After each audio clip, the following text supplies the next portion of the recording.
नमस्कार।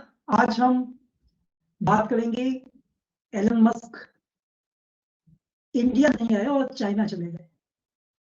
तो क्या हुआ ऐसा कि एलन मस्क जो कि इंडिया आने वाले थे अपने इलेक्ट्रिक व्हीकल मार्केट को एस्टेब्लिश करने के लिए, अपने टेस्ला को एस्टेब्लिश करने के लिए, लेकिन वो यहाँ आकर आने के बजाय चाइना चले गए। तो कहानी कुछ यूं है कि अपनी इंडिया की यात्रा पोस्टपोन करने के एक हफ्ते के अंदर ही एलन मस्क बीजिंग पहुंच गए और बीजिंग पहुंचकर उन्होंने काफी घोषणाएं कर दी।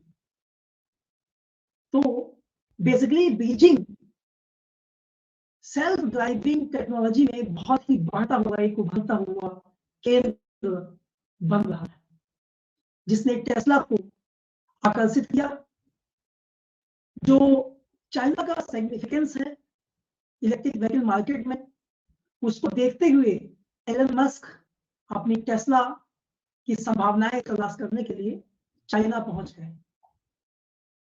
ये संभावनाएं दुनिया में जो ग्लोबल इलेक्ट्रिक व्हीकल मार्केट है, इसमें चाइना को लीड देने के लिए और पूरी दुनिया में लगभग आधी जो इलेक्ट्रिक व्हीकल की बिक्री है वो चाइना के बाजार से हो, ऐसी कार्य योजना बनाने में एक कदम आगे बढ़ाती हुई दिखाई पड़ती है। इसके पीछे कारण क्या है? इसके पीछे कारण है चाइना का बैटरी प्रोडक्शन में डोमिनेंस करना। क्योंकि आप जानते हैं इलेक्ट्रिक व्हीकल पूरा का पूरा किस पर डिपेंड करता है?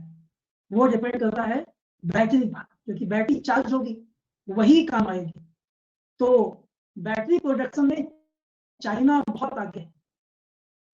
शायद इसीलिए इंडिया नहीं आए एलन मस्क और चाइना चले गए, क्योंकि उनको पता है कि सबसे बड़ा आधार जो है वो बैटरी ही है। तो चाइना का जो बैटरी निर्माता कंपनी है CATL, वो 2/3 दुनिया की जितनी बैटरी बनती है उसका 2/3 प्रोडक्शन CATL अकेला करता है।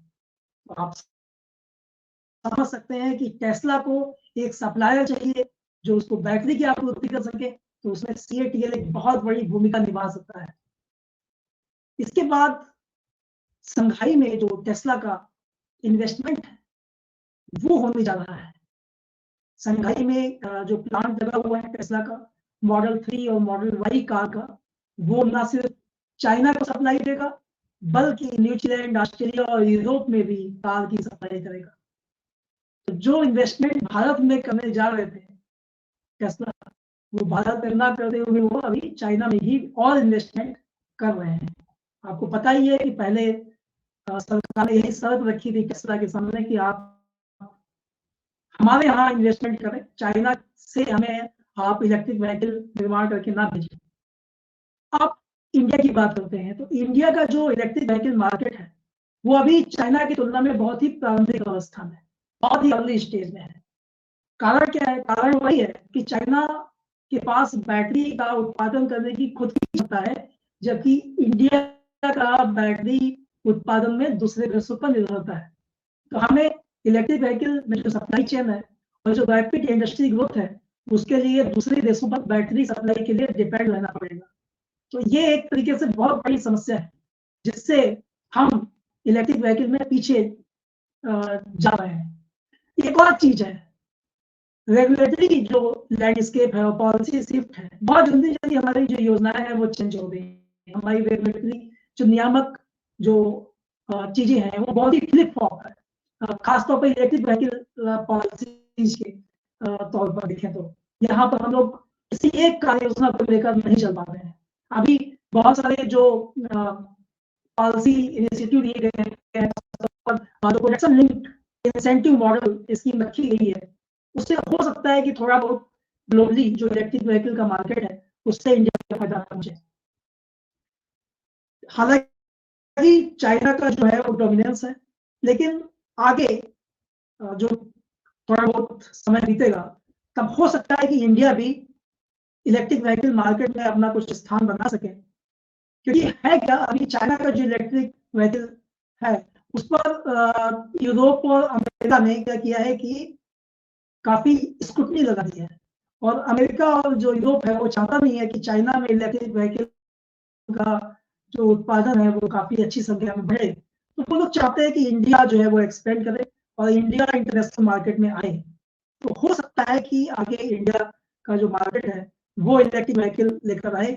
लेकिन अभी फिलहाल चाइना बहुत आगे है और जो टेस्ला के मालिक हैं एलन मस्क, वो गए थे चाइना और बहुत ढेर सारा इन्वेस्टमेंट वहां उन्होंने किया है। तो ये आपको हमने आज जानकारी दी, एक बहुत महत्वपूर्ण विषय है खास तौर पर सिविल सेवा परीक्षा के लिए, क्योंकि आप जानते हैं ग्रीन एनर्जी पर बहुत ज्यादा जोर दिया जा रहा है और कार्बन फुटप्रिंट को कम करने की बात हो रही है। तो निश्चित रूप से इलेक्ट्रिक व्हीकल भविष्य के लिए हमारे जो सस्टेनेबल डेवलपमेंट है उसके लिए और जो हमारा उद्देश्य है उसको पूरा करने में बहुत महत्वपूर्ण भूमिका निभाएगा।